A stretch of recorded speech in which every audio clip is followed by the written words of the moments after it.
voltando depois de uma queda aí da internet, natural, né? Natural aqui em Boa Vista, tranquilo. Nada de novo, nada de novo, mas vamos continuar. Vamos só voltar bem aqui rapidão no que a gente tinha falado. Isso aqui era o início da Guerra do Contestado, beleza? Era basicamente população cabocla, ou podemos falar camponesa. Entrou mais alguém? Deixa eu dar uma olhada. Todo mundo me escutando, ok, né? Então vamos arrochar aqui. Então foi essa população cabocla que lutou, que estava lutando contra essa construção da ferrovia. O que eles contestavam? Contestavam terra, obviamente. A gente tinha parado aqui. Estratificação social centrada no coronelismo. Os coronéis que mandavam. Às vezes a gente ouve falar, tipo, coronel, pensa já no Nordeste. Gente, o coronel estava espalhado pelo Brasil inteiro. A gente só tinha poucos coronéis na região sudeste, mas principalmente, nem digo na região sudeste. Porque o sudeste é mais urbano, né? Como até hoje. Mas no sul, a gente ainda também tinha coronel. Qual era o sistema? Econômico pautado no extrativismo regional florestal. Alguém conhece essa plantinha que está aí no canto da tela de vocês? Alguém conhece como que se chama? É uma planta, ela é símbolo, se vocês viram lá em biologia, estudaram em biologia, é uma planta símbolo do bioma do sul. Alguém sabe dizer o que é? Alguém pode me falar de que é essa plantinha aqui? Alguém grita aí no microfone, pelo amor de Deus. Alguém sabe o que é essa plantinha? Bonitinha? Gente do céu.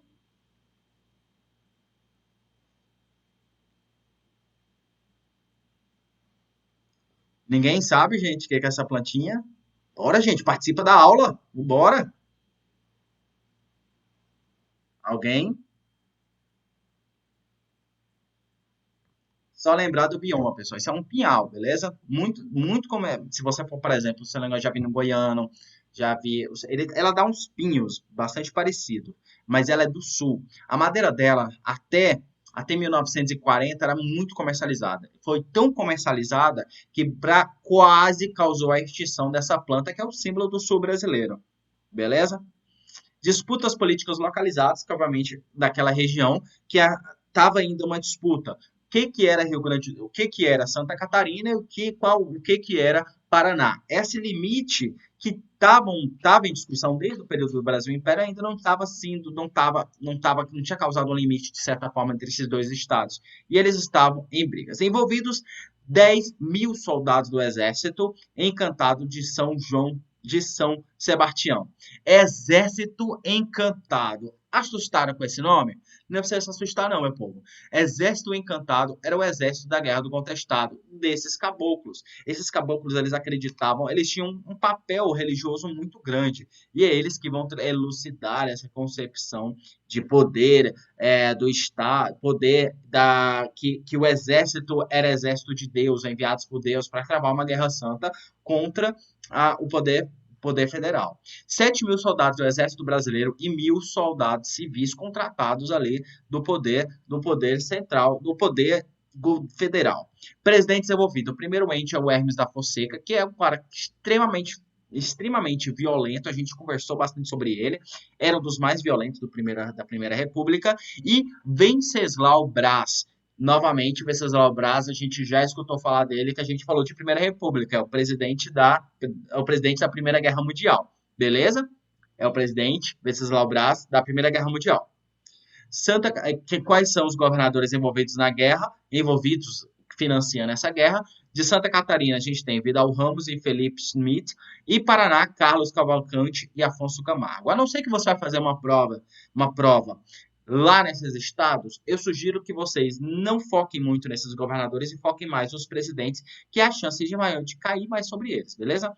Mapas limites entre o Paraná e Santa Catarina em 1865 a 1916. Olha aí. Santa Catarina um pouco mais pequeno e o Paraná um pouco maior. Beleza? Essa parte vermelha aí, essa linha vermelha, era essa briga de limites dessa região. Beleza? Não se sabia ainda estava em discussão. Então você tem, olha aí como é que a Terra vai crescendo com o tempo, né? o território do Paraná e Santa Catarina. Limites impostos em 1865, que é essa primeira linha.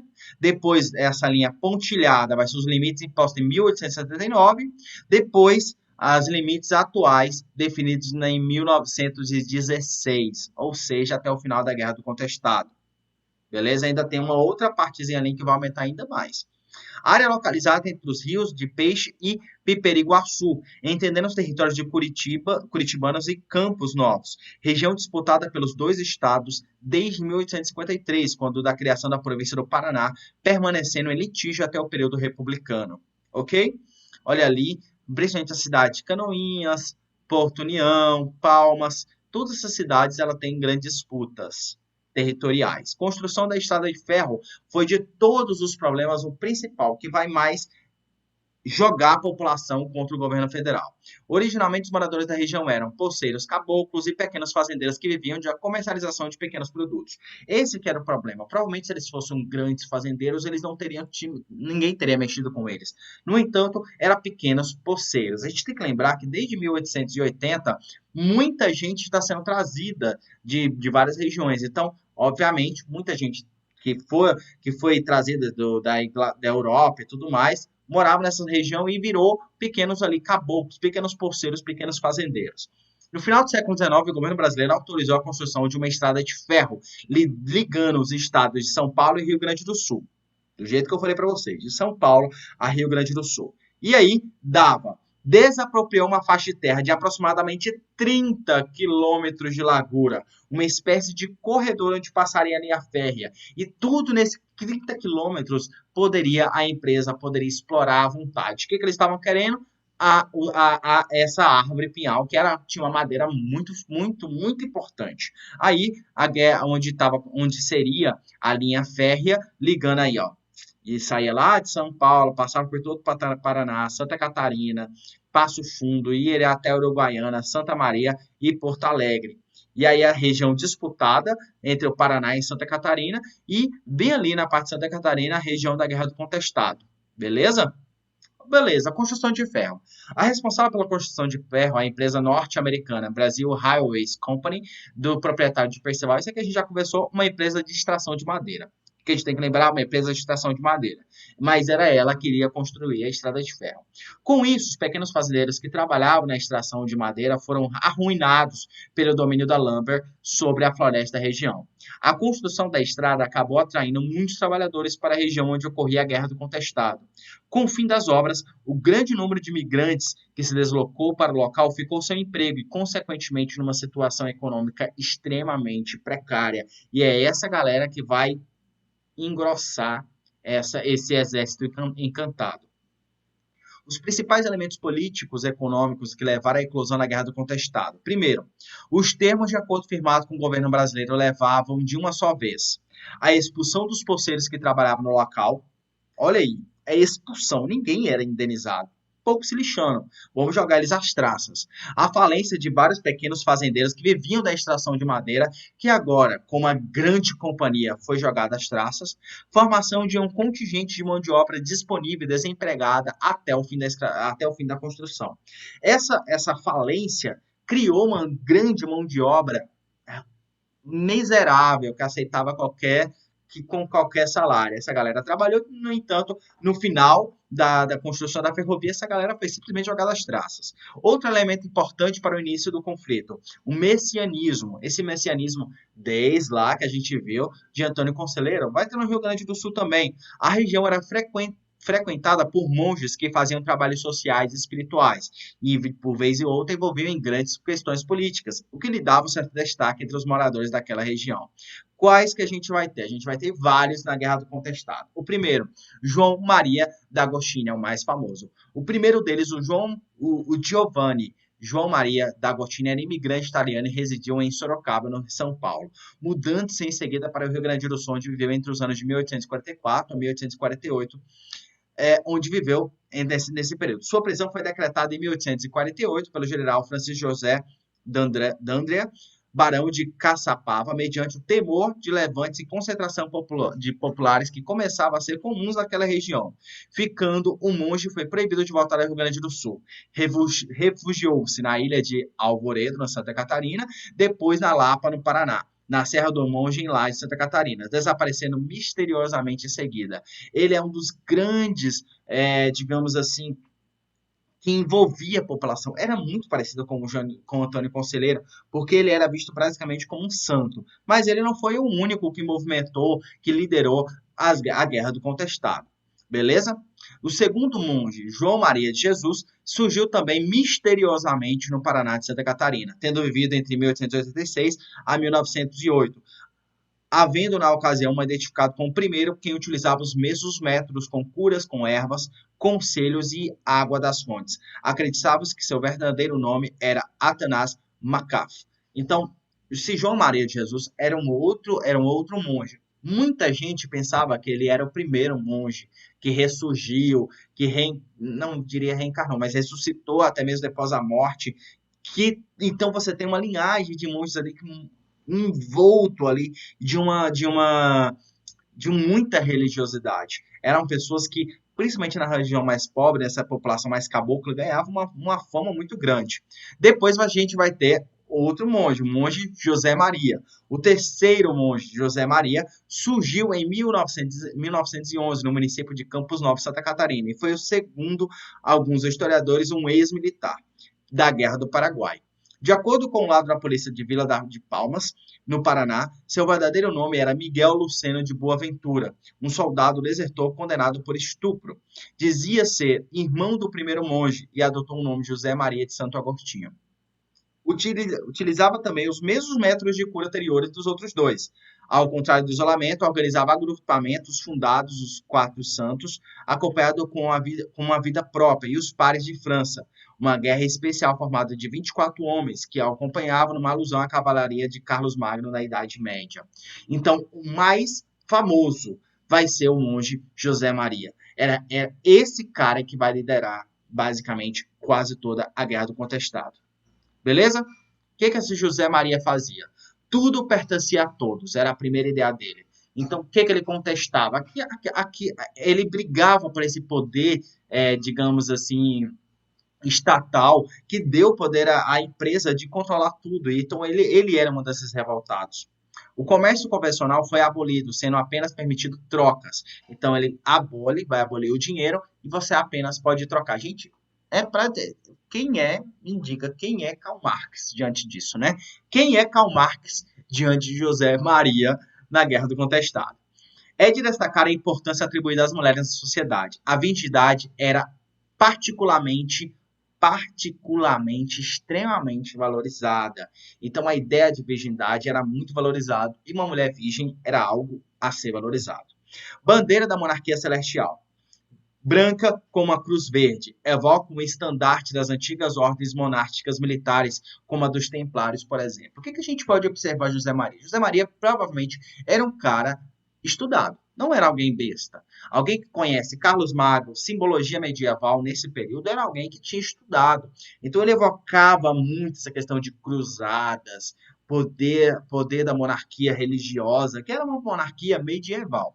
Para o monge, a república era a lei do diabo. Então, basicamente, esse monge vai liderar uma das grandes tropas monarquistas. Nomeou imperador do Brasil um fazendeiro analfabeto, nomeado na comunidade de Quatro Santos. Então, como o próprio Dom Pedro Dom Pedro II já estava longe, ele vai nomear o imperador do Brasil, um cara deles mesmo, um analfabeto, que vai ser considerado o imperador do Brasil. A guerra.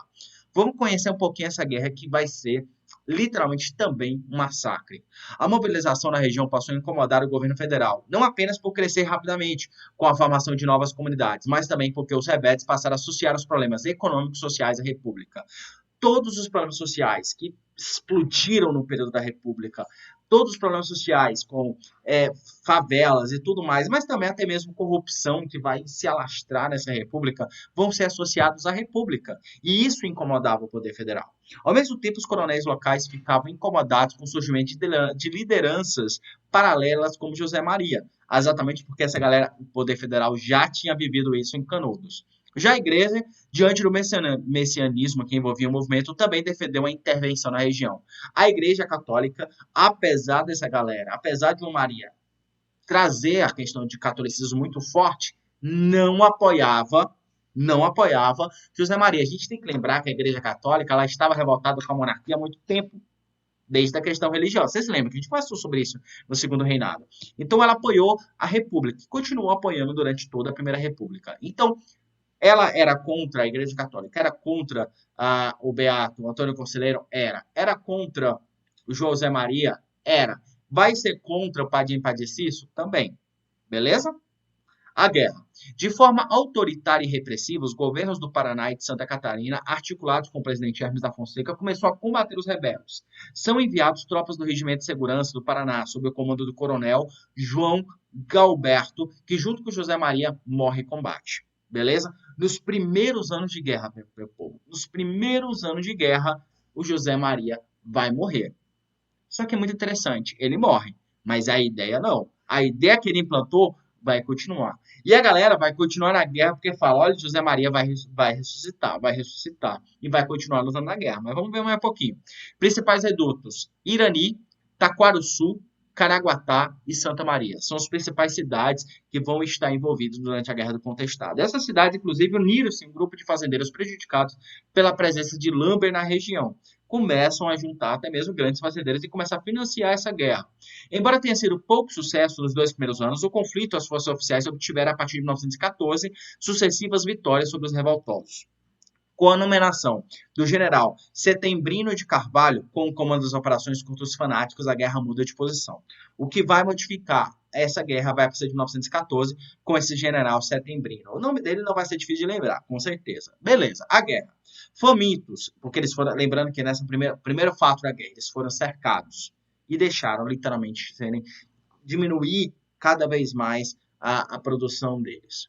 Famintos e com cada vez mais baixas, diante dos conflitos prolongados da força cruel das tropas oficiais da epidemia de tifo, os revoltosos caminharam para a derrota final, consumada em agosto de 1916 com a prisão de Deodato Manuel Ramos, último líder contestado.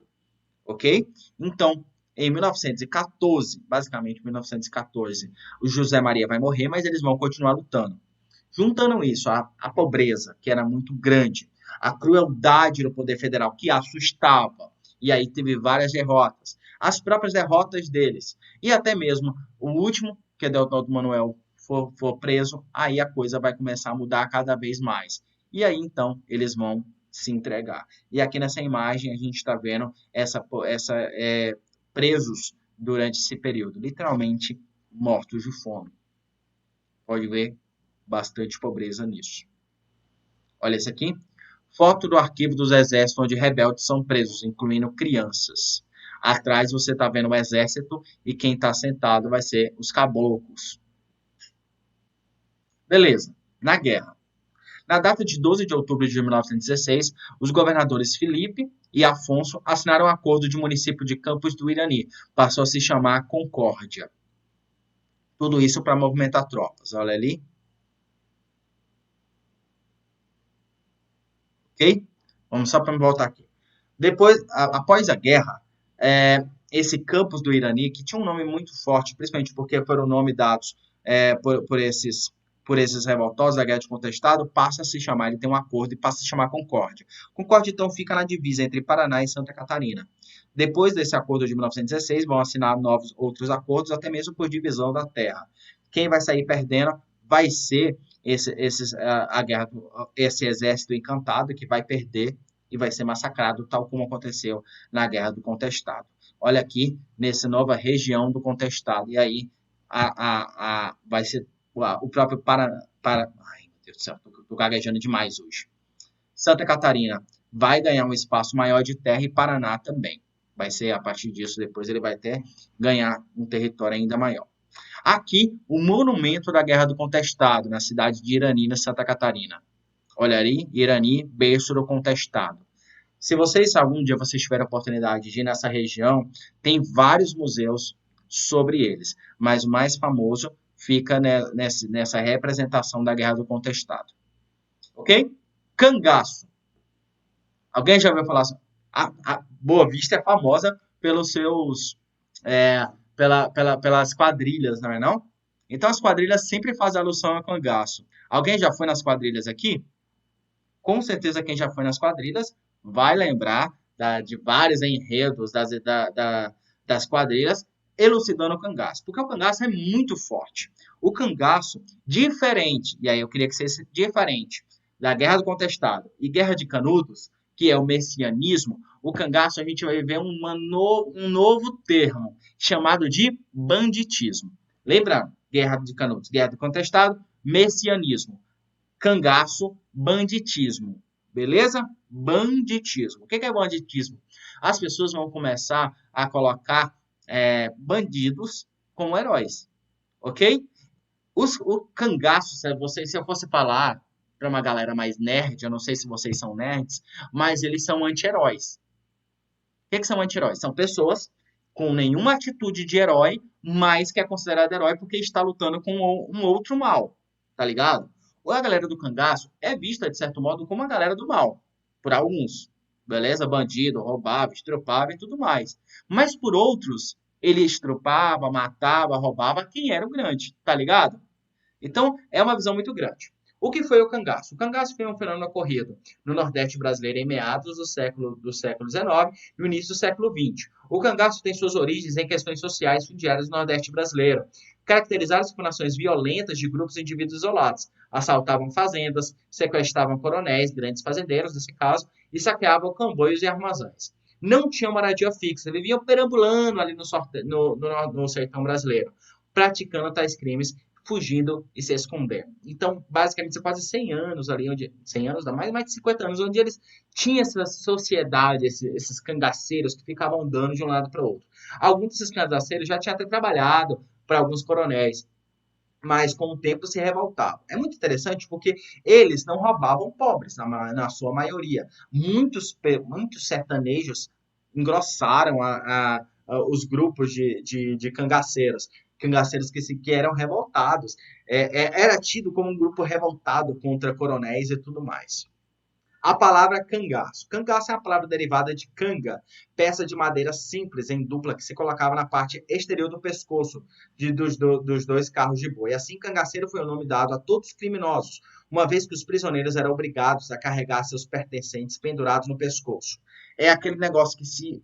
Olha aqui, vocês estão vendo aí nas imagens que eles sempre carregam tudo. Canga é o que coloca no boi, né? Então, cangaceiro é aquela galera que carrega tudo no pescoço, carrega tudo no próprio corpo, porque eles não tinham moradia fixa, então vivia ali andando de um lugar para outro. Beleza, entendendo o cangaço. Fenômeno social, caracterizado por atitudes violentas no parte de cangaceiros.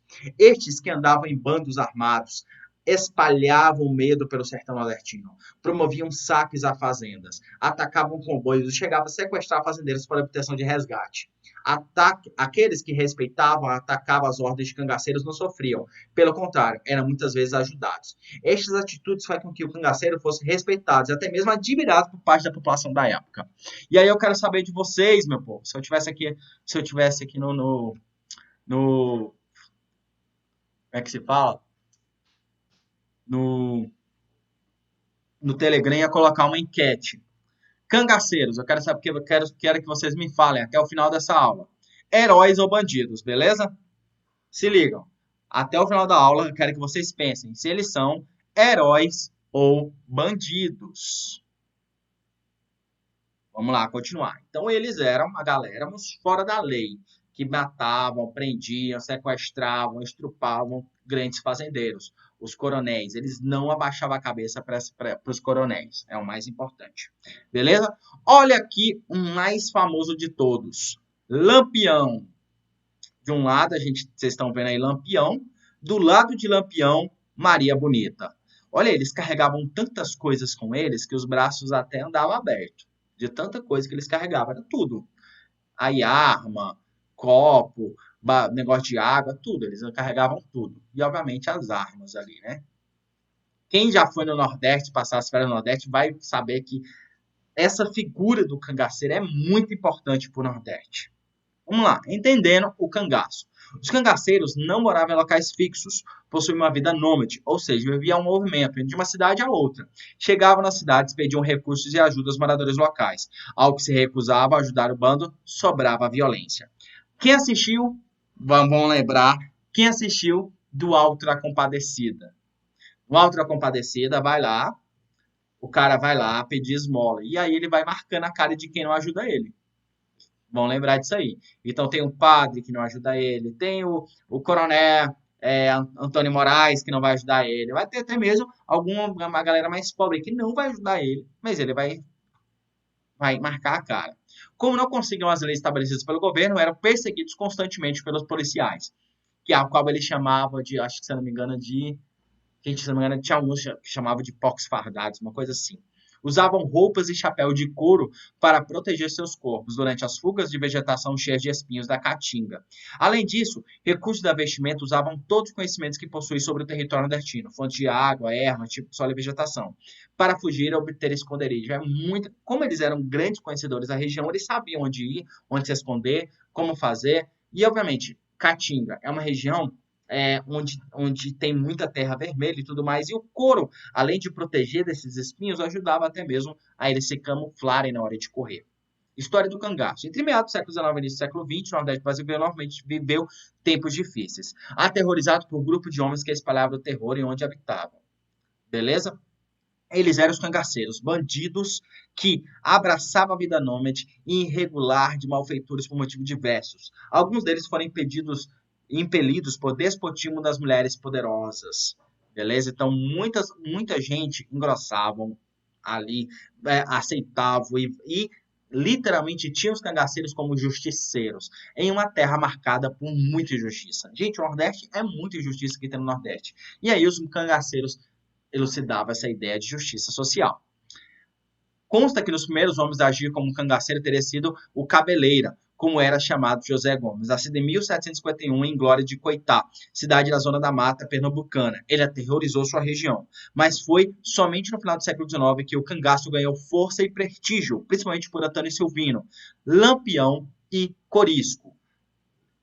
Nunca esqueça esse nome. Antônio Silvino, Lampião e Corisco. Esses três nomes tinham um poder gigantesco no cangaço e criou verdadeiros exércitos de cangaceiros. O mais famoso deles é Lampião. Os cangaceiros conseguiram dominar o sertão durante muito tempo, porque eram protegidos de coronéis. E ali, esses coronéis, de certo modo, davam dinheiro para eles. Então, por exemplo, um coronel brigava com outro. Nesse primeiro momento, esses coronéis contratavam cangaceiros para matar o outro, beleza? Com o tempo, esses cangaceiros começaram a criar um ranço por todos os coronéis. Com as rivalidades políticas eram grandes, havia muitos conflitos entre poderosas famílias. E estas famílias se cercavam de jagunços com o intuito de se defender, formando assim verdadeiros exércitos. Porém, chegou o momento que começavam a surgir os primeiros bandos armados, livres do controle dos fazendeiros. Os coronéis tinham poder suficiente para impedir a ação dos cangaceiros. Então, essas famílias que brigavam com o outro contratavam jagunços ali, só que esses jagunços começaram a formar seus próprios exércitos, digamos assim. Esses eram chamados de cangaceiros, que não ficavam parados no mesmo lugar. Aqui é muito importante porque qual é a principal fisionomia? É essa. Lenço de seda usado com cores vermelhas, verde ou no padrão xadrez. As pontas eram presas em anéis, moedas de valor para mostrar que riqueza. E aí tem um cinto de couro, cantios, cartucheira, fuzil, as perneiras, que essa galera vivia, obviamente, numa região de bastante seca e tinha que se cuidar, porque senão saía do meio da mata todo estrepado, né? Existiam diversos bandos de cangaceiro, porém os mais conhecidos e temidos na época foi o comandado por Lampião, chamado com o nome verdadeiro dele de Virgulino Ferreira da Silva, também conhecido pelo apelido de Rei do Cangaço. O bando de Lampião atuou pelo sertão nordestino durante 1920 a 1930. Morreu numa emboscada armado por um volante, junto com a mulher Maria Bonita e outros cangaceiros, no dia 29 de julho de 1938. Tiveram suas cabeças decepadas e expostos em locais públicos, pois o governo queria assustar e desestimular essa prática na região. Tanto que ele é considerado o último cangaceiro. Porque quando isso aconteceu, gente, o cangaço simplesmente se desestruturou completamente, praticamente desapareceu, ficando somente ali na memória da população, que até hoje elogia e vangloria muito. Por exemplo, alguém aqui já foi no nordestino, tem o nordestino, também tem o cangaço, o restaurante Cangaço, que fica no bairro dos Estados, onde eu moro. O cangaço. Lá você pode tirar foto lá como um cangaceiro. Você tem a importância disso. Beleza. Por parte das autoridades, Lampião simbolizava brutalidade, um mal, uma doença que precisava ser cortada. Para boa parte da população do Nordeste, ele encarou valores como bravura, heroísmo e o senso de honra, semelhante ao que acontecia com o mexicano Pancho Villa. E aí vocês estão vendo como é, como é que era visto a visão do governo, que dava dinheiro para quem entregasse o Lampião. O governo do estado da Bahia premiará com 50 mil réis, que era um dinheiro absurdo, ao civil ou militar que capturar e entregar de qualquer modo à polícia o famigerado bandido Virgulino Ferreira, vulgo Lampião. Olha aí, era muito dinheiro, beleza? Lampião tornou-se personagem imaginário nacional, ora caracterizado como uma espécie de Robin Hood, que roubava dos ricos para dar aos pobres, ora caracterizado como figura pré-revolucionária que questionava e subvertia a ordem social na época da região. E aí? Uma hora ele é visto como Robin Hood. De fato, ele roubava dos mais ricos e ajudava a população, aquela população mais pobre. Era comum. Mas também era muito pobre e comia feio na mão dele, beleza? E outro, ele era um revolucionário que estava tentando mudar. Na verdade, essa questão do banditismo, em tornar alguém que era considerado bandido pelo poder em herói. Beleza, tá bagunçado aí. O fim do cangaço. O cangaço teve seu fim a partir da decisão do então presidente Getúlio Vargas de eliminar qualquer foco de desordem sobre o território nacional. O regime denominado Estado Novo incluiu Lampião e seus cangaceiros na categoria de extremistas. A sentença passou a matar todos os cangaceiros que não se rendessem. Em julho de 28 de julho de 1908, na localidade de Jangicos, no estado de Sergipe, Lampião finalmente foi apanhado em uma emboscada das autoridades, onde foi morto junto com sua mulher, Maria Bonita, e mais 9 cangaceiros. Então, em 28 de julho de 1938, praticamente o cangaço perde o seu principal nome de grande importância, graças a Getúlio Vargas. Então é um período que começa lá da Primeira República e vai para Getúlio Vargas.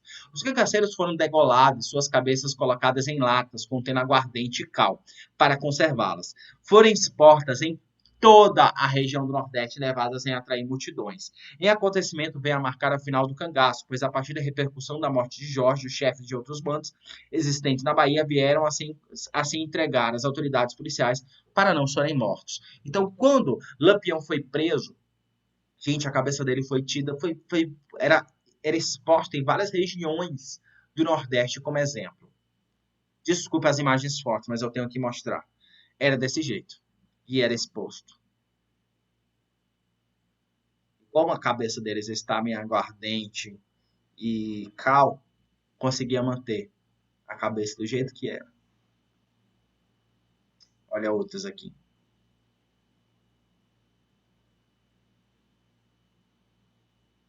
Triste, né? Isso tudo o poder do Estado fazendo, né? Mostrando para que as pessoas não nem ousassem em tentar. Beleza.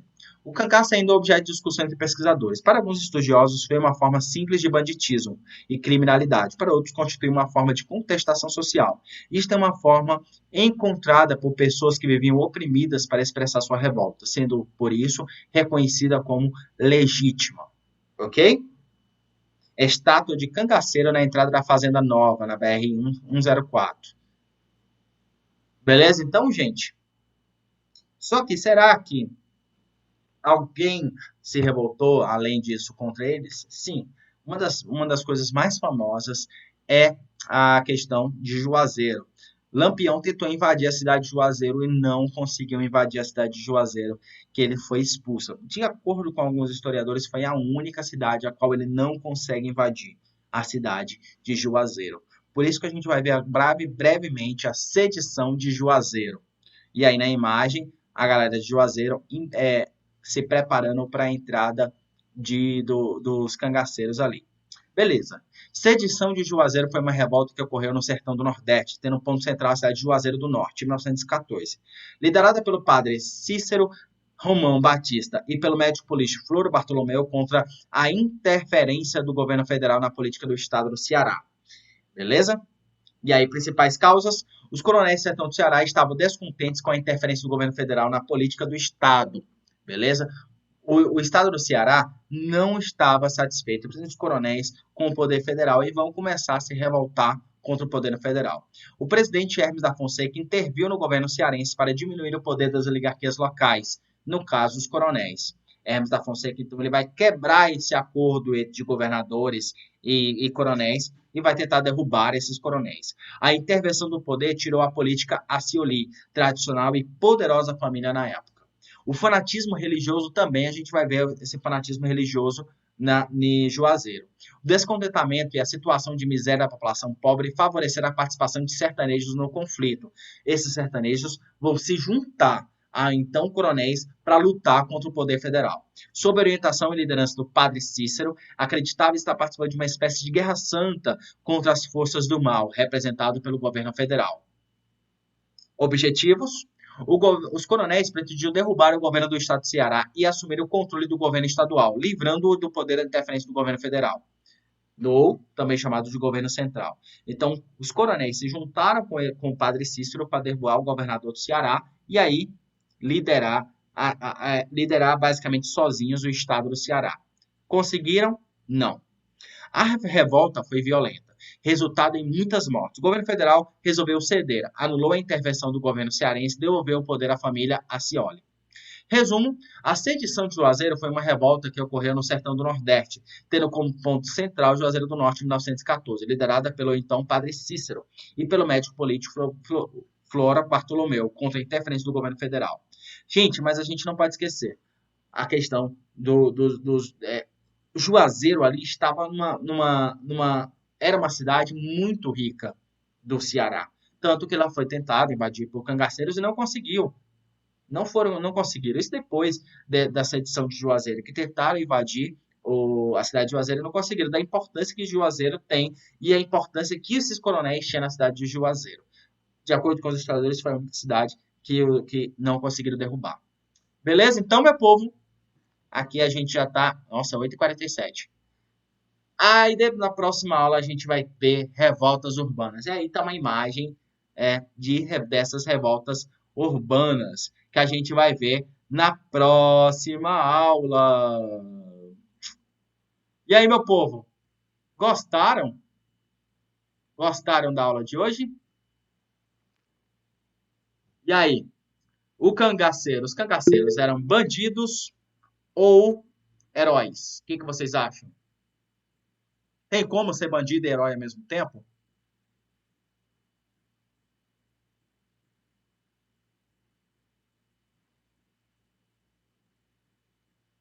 São questões muito complexas e normalmente essas coisas vão ser cobradas com bastante sensibilidade no vestibular.